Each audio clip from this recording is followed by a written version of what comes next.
Yo me llamo Domingo Castellano Díaz. Nací en la dehesa de Santa María de Guía, en Gran Canaria, en la isla de Gran Canaria. Estudié en Galdar, bachiller y magisterio. Luego fui a vivir a la Atalaya de Guía y ya terminé magisterio y empecé a trabajar en las diferentes escuelas en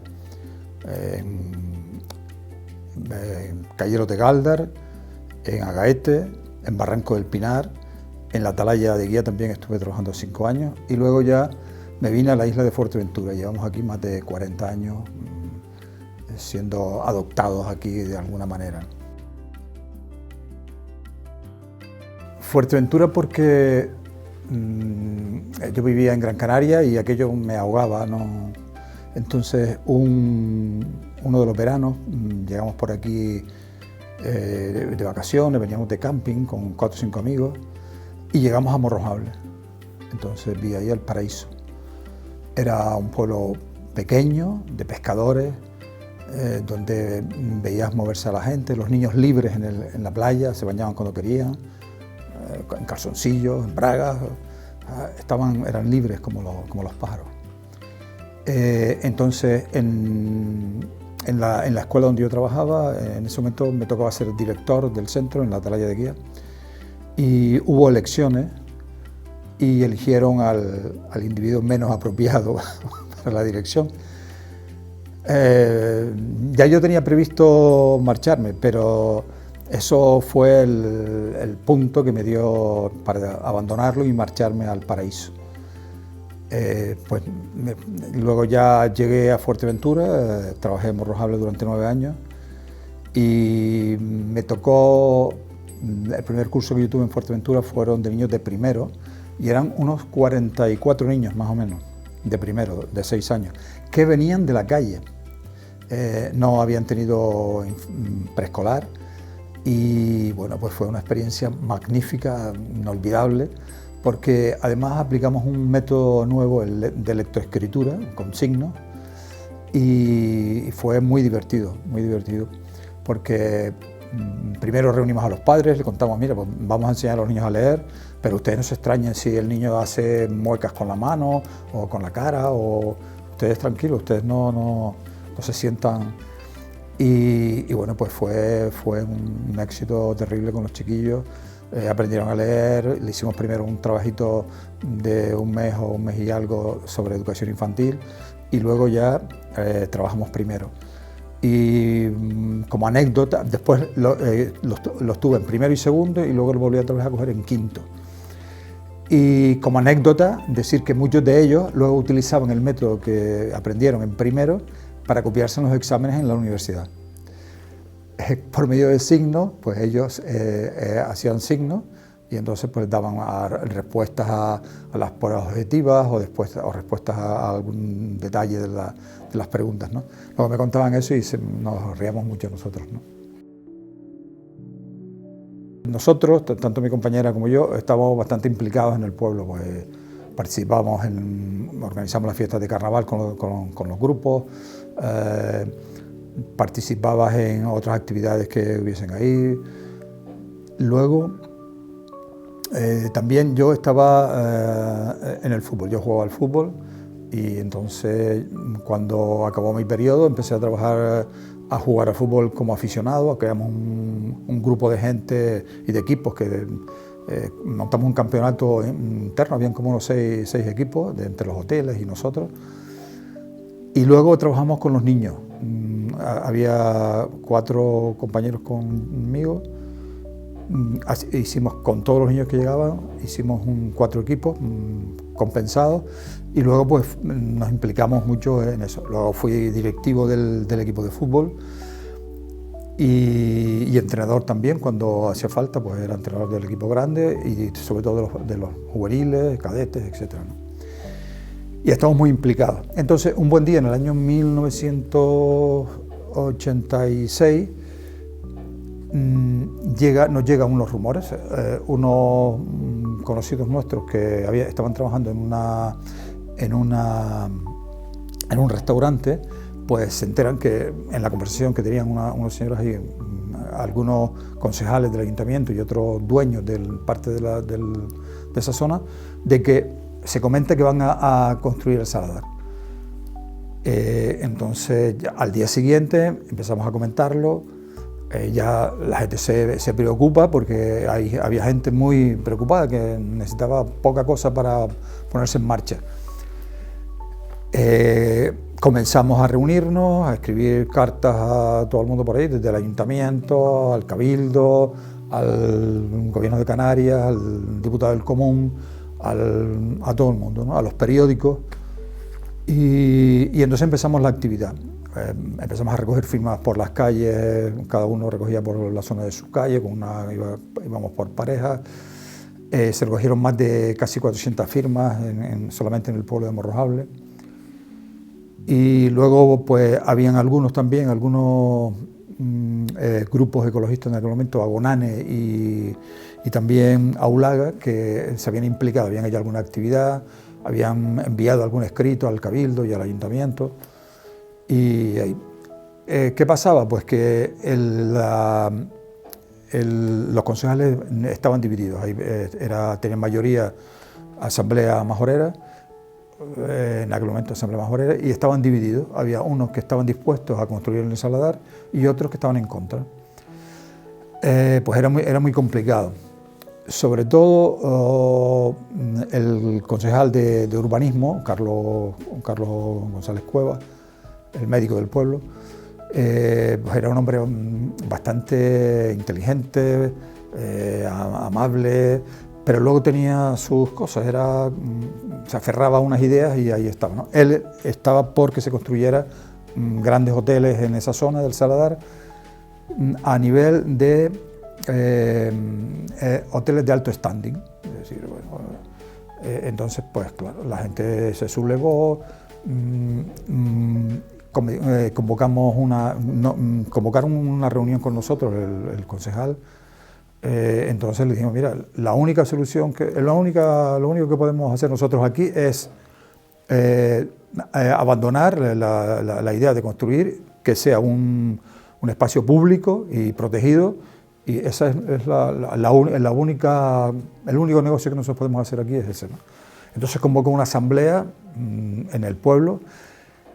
Morrojable era un pueblo curioso, muy curioso, porque un día, estando ya, llevaba ya un tiempo en la dijeron, esta tarde hay asamblea del pueblo.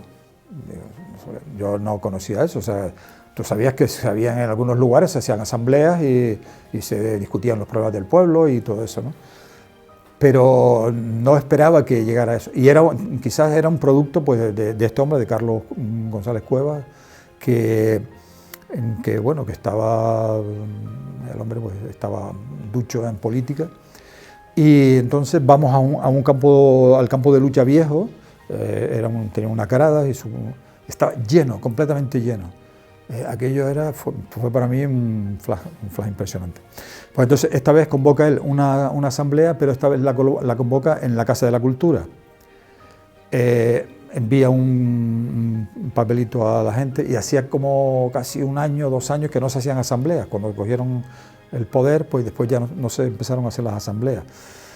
No se dejaron de hacer. Entonces llevaban como ya un tiempo, casi 2 años sin hacer asamblea y se convocó esa asamblea. Pero estaba repleto, la Casa de la Cultura era llena desde la parte de delante hasta atrás. Nosotros, el grupo, el colectivo, pues preparamos la asamblea, nos distribuimos por el ahí, distribuimos también las preguntas que íbamos a hacer, la estrategia un poco. Y bueno, pues aquel hombre empezó a hablar y cuando en un momento concreto dice, no, es que el agua nunca ha llegado arriba. Por ejemplo, donde está Jandía Playa, nunca ha llegado arriba. Entonces eso fue ya el golpe definitivo. Se levanta un señor ahí, perdone usted, don Carlos, perdone usted, pero yo me acuerdo de jugar con mis hermanos y con mis amigos en esa zona a los barquitos. Teníamos barquitos, que le poníamos un corcho y un barquito de vela, el corcho que venía de la marea y un trozo de tela. Y entonces esos barquitos ahí jugábamos nosotros cuando éramos pequeños y el agua llegaba arriba, hasta la zona, hasta casi la montaña. Entonces ya pues se empezó a discutir cosas y ya eso, el hombre pues naufragó ahí con esa gente. Y pues eso nos da más fuerzas a nosotros. Pues seguimos trabajando y convocamos una cadena humana que venía desde Piedras Caídas, o sea, cuando llegas a Morro, a la zona del Saladar, desde el principio del Saladar, en Casa Atlántica, hasta Jandía Playa. Y logramos que la gente viniese ese sábado por la tarde, sobre las 4 y algo, a hacer la cadena humana. Aquello fue impresionante, o sea, ver la gente llegando, dándose la mano, gritando, venga, cemento no, Saladar sí, cemento no, Saladar sí. Veías ahí a la gente mayor, a la gente mediana, a los niños, o sea, fue súper emocionante, se te ponía un poco, la emoción te llegaba muy lejos y conseguimos ese éxito. Pero claro, ¿qué pasa? Pues que el poder es el poder, entonces creo que solamente un medio informativo dio el hecho y habían ahí más de 500 personas, porque no solo estaba el pueblo de Morrojable, sino también venía gente de toda la isla, mucha gente de Gran Tarajal y de toda la isla, estaban ahí, y eso fue súper, ¿no? Luego hicimos actividades con la gente, una verbena, bueno, pues fue muy bonito, expusimos ahí lo que teníamos hecho. Y como te digo, el poder es el poder, y hubo un periódico, el Canarias 7, que se negó a presentar a nuestros escritos, que no le daban. Tú escribías, mandabas los escritos, pues lo que habíamos hecho, lo que estamos haciendo, lo que estaba apareciendo por ahí, y la provincia sí sacaba la noticia, pero el Canarias 7 no.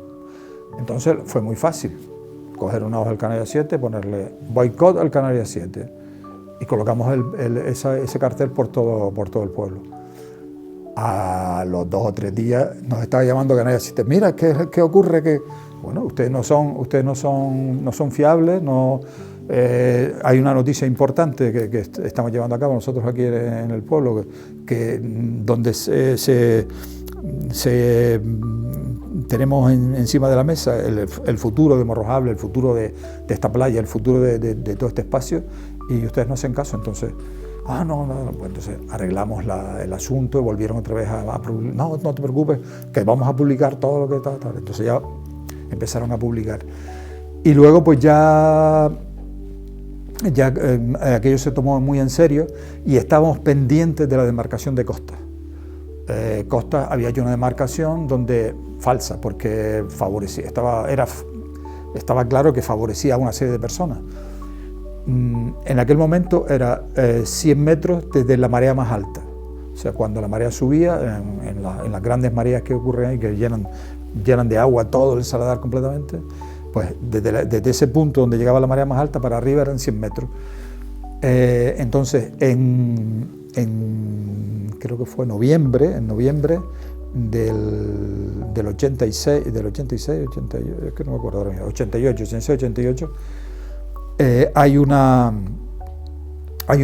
nos convocan porque hay una nueva medida de la demarcación de Costa. Entonces se marca y queda como a unos 40 metros de la carretera que está hoy funcionando.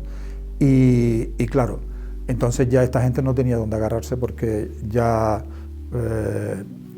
quedaban dentro del espacio. Como curiosidad, pues que pues vino ahí mucha gente a hacer el acta, y estaban también convocados los dueños de esa zona. Dueños que cuando nosotros fuimos al ayuntamiento a preguntarle, bueno, ¿ustedes conocen? No conocemos a nadie, no sabemos quién es, no, porque... Pero bueno, vamos a ver, a lo mejor como yo compro y vendo, y a lo mejor vendo en privado y no lo declaro, no, a lo mejor ustedes no saben en el ayuntamiento qué es, pero sí pueden saber de quién se trata, de quién puede estar ahí. Y lo sabían, claro que lo sabían. Pues ahí aparecieron algún Winter, varias asociaciones ahí y entonces no quisieron firmar el acta, pero bueno. Y después hay un detalle, que el Hotel Jandia Playa, ese hotel que tiene ahora 9 plantas, se construyó en su momento pues dentro de la zona marítimo terrestre, y en el acta se pone posiblemente el Hotel Jandia Playa quede dentro de la zona marítimo terrestre de parte del hotel, ¿no?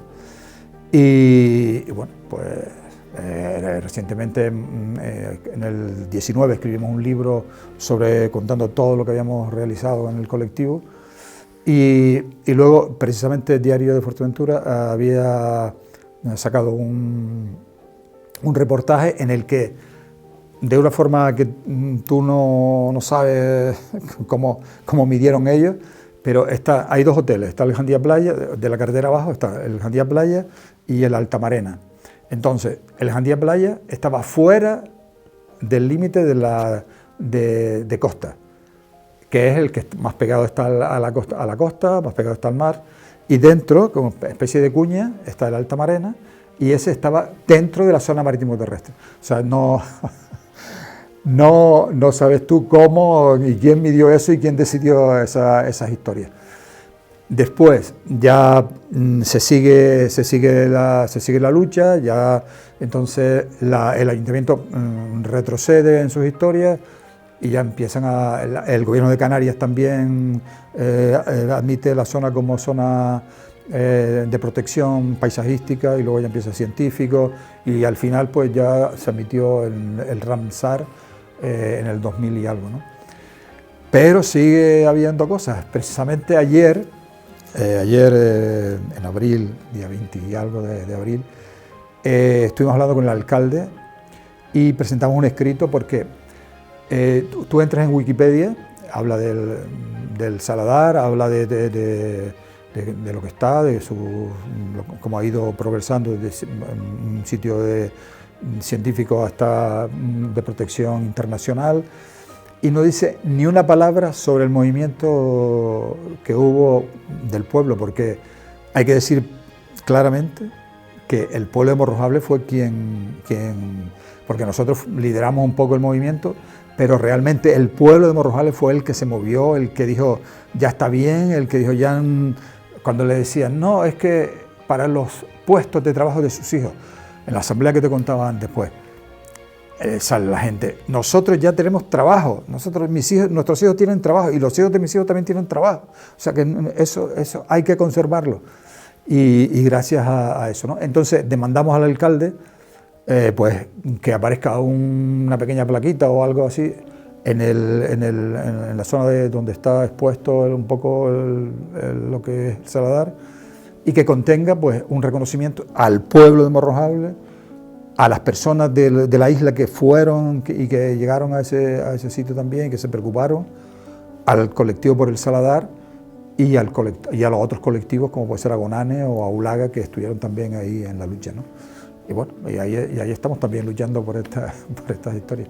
De vez en cuando también la zona que está más pegada al Hotel Jandia Playa tiene un cañaveral, o tenía un cañaveral, ahora parece que está más recuperado. Entonces pues también nos estuvimos moviendo, hablando con el ayuntamiento, con el cabildo, para que quitaran y limpiaran, porque ahí se tiraban los residuos de los hoteles, de los jardines y todo eso, se tiraban ahí, y entonces parte de esas plantas que tiraron ahí, pues ahí ocuparon un espacio y estropearon la zona. Y claro, pues nosotros, yo en particular me siento pues muy orgulloso cada vez que llego a Morrojable y veo aquel espacio inmenso, libre de cemento, pues te sientes muy orgulloso. Yo estaba en Morrojable, cuando llegué a Morrojable había como unos 6 o 7 maestros. 9 años después había 40 maestros en total, o sea, tanto de adultos como ¿Por qué? Pues porque Morrojable creció, pero también porque al crecer no se tuvieron en cuenta muchas cosas, ¿no? Entonces la gente estaba poco estable, la consejería pues permitía que yo fuera hoy a trabajar en Morrojales y el año que viene me fuera a otro lado, o que a medio curso me fuera para mi casa a hacer otra cosa y aquí no pasaba nada, y el año que viene vuelvo otra vez a entrar en la... O sea, había un cierto desconcierto. Entonces, en ese periodo de tiempo, nosotros habíamos llevado un sistema de trabajo pues, para mí muy interesante, que es, por ejemplo, ahí había solamente una librería y era un conflicto, pues comprar los libros, tenías que ir a lo mejor a Gran Tarajal o a Puerto, o sea, una serie de problemas. Pero además de eso, lo que hicimos fue que los padres aportasen un dinero, lo que está haciendo la consejería ahora mismo no lo sé, pero hace unos años lo hacía, que los padres aportaran un dinero al centro y el centro con ese dinero compraba los libros de los niños. Compraban lo que el maestro necesitaba. Nada de fichas y fichas que a lo mejor se acababa el curso y no se terminaban, lo necesario. Tanto es así que cuando yo me marché de ahí, pues en algunos cursos, por ejemplo, yo trabajé en los penúltimos cursos de ahí en el 5º nivel, pues había a lo mejor 4 clases de libros de lectura diferentes, donde en algunos había uno para cada niño, para 30 niños, uno para cada niño, y otros pues un libro para 2 niños. O sea que estamos surtidos de material. Teníamos un aula de psicomotricidad, una impresora que se consiguió ahí por todo lo alto. O sea, estamos materiales de educación física teníamos, o sea, había cambiado la cosa. Pero ¿qué pasa? Cuando empieza a venir la gente, cada vez que llegaba la gente ahí teníamos que contarle nuestra aventura, cómo era, y había gente receptiva, que estaba dispuesta a trabajar de esa forma, que estaba interesado. Pero claro, implica más trabajo, más detalles, molestarte un poco más, ¿no? Y entonces cuando ya aquello a mi compañero y a mí nos resultó ya un poco agobiante, pues nos marchamos. Yo me fui a La Pared, estuve ahí 3 años y luego ella fue también a La Pared. Después ya me fui a los Llanos de la Concepción 2 cursos, trabajé de itinerante otros 2 cursos de educación física en La Oliva y luego ya me fui a Betancuria, 18 años en Betancuria. Fueron también 18 años muy bonitos, con mucho trabajo, mucha historia. Pues habíamos 2 compañeros, me tocó ser el director de siempre desde que estuve ahí, en muchos sitios también.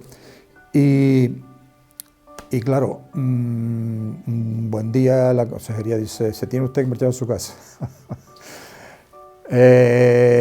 Entonces yo cumplía los años en octubre y solicité la prórroga. Le vuelvo a solicitar otra prórroga porque ellos habían cambiado la edad, antes era hasta los 70 y algo, 70 y algo, y ellos cambiaron, pero para todos los profesionales, le cambiaron a los 65 años. Entonces, pues, a pesar de que le pedí un plazo tal, pues no, que ya eso ya estaba ahí, que no. Y claro, no tienen en cuenta, o sea, en aquel momento nosotros teníamos dos hijos en la universidad, iban y venían, uno estaba fuera y otro en Tenerife, o sea, te dejan ahí al garete, con el sueldo un poco menos, o sea, muchas cosas, ¿no?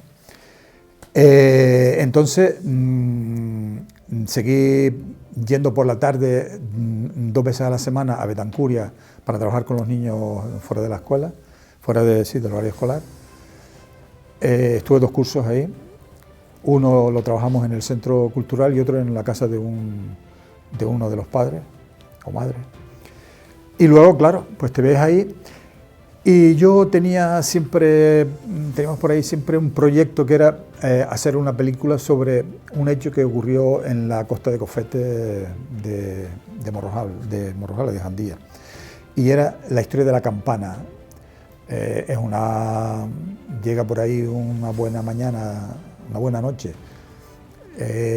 Había una tormenta impresionante, viento, lluvia, y de buenas primeras empieza a sonar una campana en el pueblo. Entonces era una leyenda, o una leyenda no, era una historia real, pero claro, luego se adornaba con leyendas, porque yo estuve, yo no estuve, yo tal, aquello fue terrible, ¿no? Y entonces tenía muchos detalles, pero habían otros que se me escapaban. Entonces estuve yendo a Morrojable durante como, pues, qué sé yo, 2 o 3 meses, para hablar con algunas personas que estaban implicadas en eso, pero me contaron tantas cosas, que yo también sabía muchas cosas, que no me quedó otro remedio sino empezar a escribir. Entonces hicimos el guión de la campana del fin del mundo, como la llamaban ellos, y luego pues ya con el resto pues monté Jandía, conversación entre Sal y Bruma, y entonces a partir de ahí pues ya hemos seguido escribiendo y ahora mismo pues tenemos ya 6 novelas fuera, más el del colectivo por el Saladar. En recámara tenemos un par de ellas y tengo también un proyecto que quiero y voy a intentar publicar, que es un poco la experiencia mía en la escuela, ¿no? Y primero aparece un poco cómo consigo la escuela, cómo pues debe ser, se debe trabajar con los chiquillos, y aunque cada uno haga lo que le parezca mejor, ¿no? Y luego al final aparecen una serie de vivencias que vas a tener, que tuviste durante largo tiempo, anécdotas, situaciones complicadas, situaciones graciosas, de todo un poco, ¿no? Y a partir de ahí pues seguimos escribiendo y bueno, me encanta escribir y me encanta pues crear historias. Llevamos siempre una libretita para apuntar las cosas que nos parezcan oportunas y luego pues introducirlas por ahí. Me inspiro en las personas que me rodean y también en los hechos que están por ahí y en Fuerteventura, o sea, excepto uno de ellos, el Barrabás, Sangre en las Medianías. Es una historia real, novelada, que me contó mi madre cuando era pequeño, ¿no? Me contó, pues mira, un primo mío lo asesinaron, quería irse a Venezuela y entonces contamos esas cosas, ¿no? Pero el resto lo adapto aquí a Fuerteventura, ¿no? Tanto el primero pues se habla un poco de Morrojable, un poco no, bastante de Morrojable, de El Viejo, que es un poco el señor de Jandía que llegó por ahí. Y el segundo, El Tesoro de Vallecorto, pues habla de un niño también que tiene problemas y además en unas condiciones de escolares muy difíciles, muy complicados. Y luego pues el resto va por ahí, ¿no? El Yo Esclavo pues habla del señor, de los señores de Fuerteventura en la época del siglo XV y XVI, después de la conquista, cómo hacen las razias, las cabalgadas hasta la costa de África para traer todo lo que pescan por ahí, hombres, mujeres, niños, animales de todo tipo, enseres, y lo relacionamos mucho con Fuerteventura.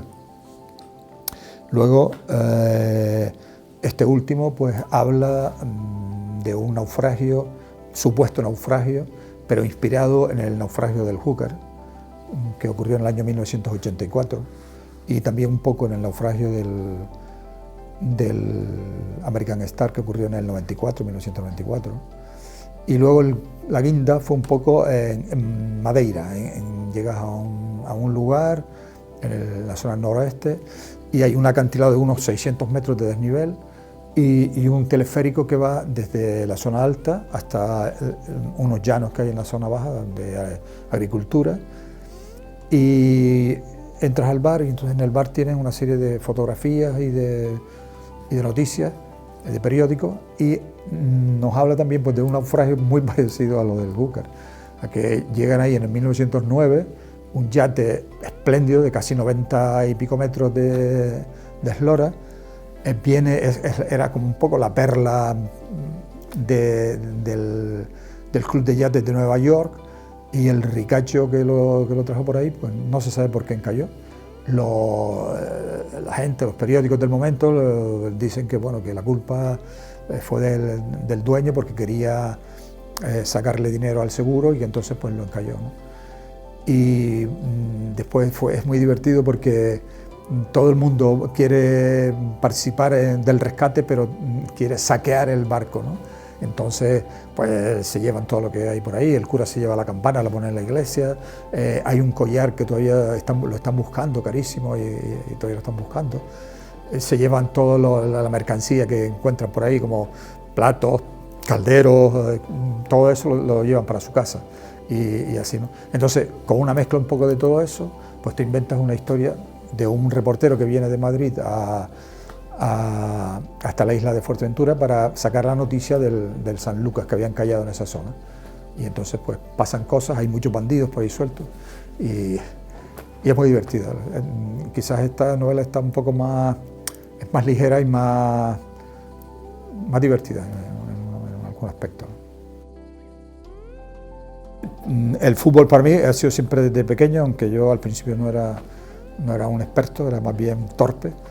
Pero poco a poco vas entrenando, vas trabajando mucho, era fanático del fútbol, siempre que pude, y además cuando ya llegué a la Atalaya, que había un campo de fútbol, porque al principio jugaba, en la dehesa jugábamos, colocábamos dos palos por aquí, dos palos por allá, limpiábamos la era, le quitábamos las piedras, y allí unos por aquí, otros por allá, hacíamos los equipos y la competición. Dentro de los estanques, cuando estaban vacíos, jugábamos también, o sea que era eso. Y luego pues he jugado en equipos juveniles de Gran Canaria, en algún regional también, y al venir aquí pues jugué con el Jandía, y entonces ya lo que te contaba antes de que trabajamos con los niños de la escuela, hasta los 14, 15 años más o menos, desde pequeñitos hasta 14, 15 años, hacíamos 4 equipos, hacíamos competiciones de copa, de liga, y bueno, todo el año ahí trabajando, enrollados, ¿no? Y luego ya pues el equipo de fútbol del Jandía tuvo ya juveniles y luego cadetes y juveniles, entonces pues ya se amplió la cosa. Como estaba en la zona de Morro, pues muchas veces las noticias no llegaban a Morro. Los periódicos llegaban así y luego hay gente que no quiere que lleguen, a veces no quieren que lleguen las noticias a los lugares. Entonces un día, pues ahí estuve hablando con un alumno que había estado jugando conmigo. Dice, no, es que yo estoy ahora haciendo un curso de entrenadores. ¿Cómo? Pero si yo quise hacer el curso de entrenadores y me dijeron que no, y que... Ah, pues sí. Entonces, rápidamente para el puerto al día siguiente, y ya me enrolé, entonces ya... hice el curso de entrenador juvenil, después entrenador regional y luego también hice el curso de entrenador nacional de fútbol. Entonces estuvimos entrenando diferentes equipos por aquí, en Jandía por una parte, después estuvimos también por el Tarajalejo, el Gran Tarajal Juvenil División de Honor, en la Antigua también estuvimos varias veces, dirigí alguna escuela de fútbol en Antigua. Y después también he formado parte, o he dirigido, la escuela de fútbol para los entrenadores juveniles y regionales en Fuerteventura. Hemos hecho 2 cursos y bueno, luego ya esa parte la dejé, ¿no? Y bueno, siempre el fútbol me atrae, es como una... Y ahora pues nada, te dedicas a ver... a mi equipo, el Unión Deportiva Las Palmas, y el Tenerife, que no cogen cabeza, pero vamos a ver si en algún momento estamos tranquilos y no nos hundimos en la miseria, ¿no? Es complicado, hay zonas donde hay personas que se mueven y que están haciendo cosas y bueno, la cultura está por ahí, pues hacen cosas, sobre todo cosas folclóricas. Después ya tenemos la experiencia de la feria del libro de Morro, que mucha gana de la gente, pero después resulta que poco asistencia, la gente no asiste. Entonces creo que hay que trabajar más y más directamente con la gente, implicarlas más y llegar más a ellos, pues buscando fórmulas, ¿no? Muchas veces la gente enseguida cuando dice, no, ayer mismo, hablando con una persona, me dice, no, es que los muchachos de ahora, como le tengan un móvil, ya está. Cuando tengan un móvil, empiezan a moverse para arriba y para abajo en el móvil y ya está, ya no. Yo creo que no, yo creo que si tú a alguien le ofreces oportunidades, le ofreces historias, creo que se implican en hacer cosas. Nosotros en nuestra época, en la Atalaya, pertenecíamos a la sociedad de la Atalaya y organizamos una fiesta y ahí estábamos, nosotros íbamos a la fiesta y organizamos y estábamos en esto, en lo otro, y no cobrábamos nada y participábamos y con ilusión y estábamos esperando que llegaran otra vez las fiestas del año que viene para volver otra vez a implicarnos en la historia. Cuando había que implicarse en alguna cosa, pues ahí estábamos nosotros y la gente pues en general participaba. Yo creo también que te puedo hablar de la zona de Antigua, quizás los famosos teleclubs, los lugares donde la gente se debe reunir, la gente joven sobre todo, pues creo que hay que animarlos y decirle, mira, este sitio es de ustedes para que ustedes lo trabajen. Y por supuesto el ayuntamiento va a estar ahí para atender, coordinar y ver un poco que todo aquello no se desmadre, que vaya bien, pero creo que hay que dejárselo a la gente joven, a la gente que venga, que sean ellos los que muevan las cosas. Pues ¿qué podemos hacer hoy? Pues mira, vamos a hacer un paseo por el pueblo y vamos a ver dónde hay alguna cosa interesante que hablar. Pues mira, vamos a hablar con fulanito de tal que conoce como la lluvia esta del turbión que hubo en el siglo pasado, a ver cómo fue y tal. O sea, y creo que eso falla, ¿no? Y después hay para mí también algo que, por ejemplo, las fiestas. En un principio las fiestas las hacía el pueblo. Iban a llegar las fiestas, un par de meses antes la gente se reunía, convocaban una reunión, se reunían y empezaban a tal, bueno, tú vas a ser el presidente, tú no sé qué, tú el secretario, tal, pues ahora tenemos, venga, ¿qué podemos hacer? Pues vamos a traer en la lucha a fulanito y no sé qué, para que cante aquí, tal, las verbenas contratamos a no sé quién, bueno, y entonces empezamos, ¿cómo lo hacemos? Bueno, pues tenemos que buscar dinero, ¿dónde lo buscamos? Pues por ahí en el público, en los locales comerciales, en la gente, vamos por cada casa que nos aporten alguna cosita y bueno, y las fiestas salían. Y la gente participaba. Y después ponerle imaginación a esa parte.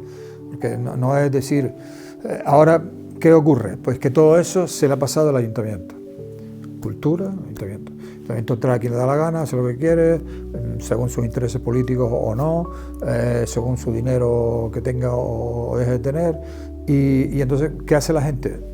Ir a la verbena, ir a no sé cuánto y cruzar los brazos y bailar un rato. O sea, que no haya esa participación, esa implicación de la gente en ese momento de la fiesta y en la cultura en general. O sea, que creo que los ayuntamientos deben dejar más libre a la gente, poner los medios que tengan que poner, ayudar en todo lo que se tenga que ayudar, coordinar en todo lo que se tenga que coordinar, pero que la gente también sea un poco más libre, que sean ellos los que organizan, los que hacen, los que deshacen. Y que empleen la imaginación, que ahora mismo recuerdo en la época nuestra, y en Morjal también pasaba, pues que se hacían juegos, pero vamos, que tú ni te puedes pensar, la cucaña que había que subir a un palo de no sé qué, la lucha con no sé quién, cosas que tú, las gincanas con carretillas, o sea, 20.000 cosas que eran súper divertidas y que estaba toda la gente del pueblo ahí corriendo con aquello y participando. Y cuando llegaban las fiestas, pues querían que llegara la fiesta porque iban a participar y a divertirse. Lo otro, ahora pues las cosas han cambiado, no está por el otro lado. Y así la cultura en general, pues yo veo que falla mucho, no hay, como digo, pues esa apertura de los ayuntamientos, y los ayuntamientos están mirando con lupa lo que se hace porque puede perjudicar a mi partido político, puede perjudicar al ayuntamiento o al alcalde o al concejal de turno. Entonces creo que así no podemos ir a ninguna parte, ¿no? Creo que la gente del pueblo es el que tiene que mover los carros y que salgan las cosas adelante, ¿no? La visita esta teatralizada La primera vez que yo oí algo así me suena a La Oliva. En La Oliva había un grupo de gente que estaban, habían 2 o 3 personajes, el señor del municipio, del pueblo, y la señora de no sé quién, ¿no? Y entonces tenían ahí, y a lo que sí que no recuerdo ahora mismo si estaba orientada hacia el turismo o hacia la gente en general.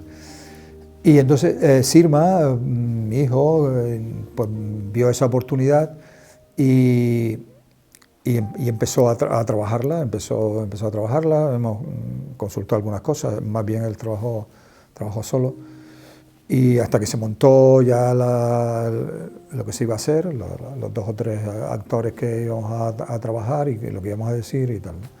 Y la documentación, pues hubo que investigar bastante, porque claro, sobre todo pues la parte más antigua que me tocó a mí ahí más antiguo, al compañero que hacía de sobrino de Juan de Bentancor, luego Sabán de Arraez, el fraile también tiene una parte muy importante, y luego pues la cultura ya digamos actual, moderna, que llevaba la compañera, ¿no? Y bueno, pues yo me lo pasé muy bien, era muy divertido hacer aquello. Y luego que la gente al final te saludaba y decía, pues es que yo ni pensar que aquí vino un pirata y se llevó ahí a un montón de gente para abajo para venderlo en otro sitio. Yo es que vamos ni pensar. Y bueno, y lo del fraile, lo del fraile es que cuando tú entras a aquella iglesia y oyes la música y aquel hombre cantando ahí, es que se te ponen los pelos de punta, se te ponen aquellos... Y todo eso pues poco a poco se fue haciendo, lo hemos hecho varias veces. Y la lástima es que se hace también, te digo, para la gente de aquí, ¿no? La gente en lengua castellana.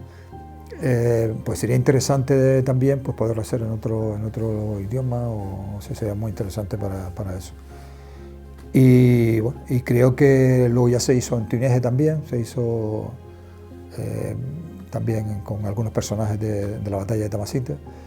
Y bueno, creo que es una historia pues a imitar, ¿no? Porque se pueden sacar muchas cosas. Nosotros, hay que decir también en Betancuria, pues el actual alcalde, yo lo tuve ahí pues primero de vecino y después como concejal, y es un hombre bastantes inquietudes, que tiene bastantes inquietudes. Siempre está pensando qué se puede hacer, a ver cómo hacemos esto, si hacemos esto, te consultaba cosas y tal. Y bueno, y creo que ha insistido mucho y que está ahí. Es un municipio pequeño, tiene pocos habitantes, pero luego es precioso, o sea, es un sitio muy guapo. Aunque algunos vecinos se quejan porque dice, vamos a ver, ustedes vienen aquí y a las 8 o a las 9 se van, y ya aquí no hay nadie, no hay ni un sitio donde uno tomarse una cerveza. Esto no puede ser, Pues tiene que hablar con el alcalde tiene que responder a esas cosas, ¿no? Pero creo que está marchando bien y que bueno, se van a repetir, se siguen repitiendo, y que creo que se puede hacer. Jiribilla, el grupo de Antigua, pues también tiene alguna cosita sobre eso, ha hecho alguna cosita, y es muy interesante. Y nosotros en la escuela hacíamos algo parecido, en la escuela de Betancuria, pertenecíamos al colectivo de escuelas rurales de Antigua Betancuria, y cuando nos visitaban a nosotros, y algunas veces cuando nosotros visitamos otras escuelas, preparábamos a los niños, ¿no? Entonces a lo mejor buscábamos 5 o 6 postas. Por ejemplo, en Betancuria buscamos la cantera, la noria, la escuela, el huerto escolar, el aljibe, la ermita la iglesia, la ermita, el ayuntamiento actual. Entonces preparabas 5 o 6 postas, dividías a los niños en grupos, preparabas antes, durante un par de semanas, preparabas lo que ellos iban a decir ahí a la gente, y luego a la gente, a los niños o a los padres, o a los niños y a los padres, los dividíamos en grupitos según las postas, y luego iban rotando por todo el municipio. Y era precioso, ver cómo los niños disfrutaban, cómo los niños que presentaban el trabajo disfrutaban y se molestaban y presumían y se explicaban ahí con y aprendían cosas, estar con la gente, y también eso dio mucho efecto. Se hizo en varios sitios también, no solo en Betancuria, se hizo también en La Vega y en algunos sitios más. Y fue muy interesante, muy divertido, y aprendieron mucho las cosas los chiquillos, ¿sí? Pues Fuerteventura es parte de mí, parte de mí. O sea, yo la definiría como, qué sé yo, como una señora mayor, sabia, poderosa, y que tiene muchas cosas que enseñar, aunque parezca que no, pero tiene muchas cosas que enseñar, y que hay que saber dónde están, ¿no? Yo, más que a mí, diría pues a otras personas, que si esto llega a otras personas y que pueden aprender algo de lo que estamos hablando nosotros ahora, pues me alegraría mucho. Que algo de lo que hemos trabajado, de lo que tú has vivido, y que sirva para algo a otras personas, pues me alegraría bastante, ¿no? Cuando los maestros muchas veces son bastante suyos, ¿no? Esto lo hago yo, que no se entere el otro, que si yo hago la mano derecha, que no se entere la mano izquierda, cosas de estas, ¿no?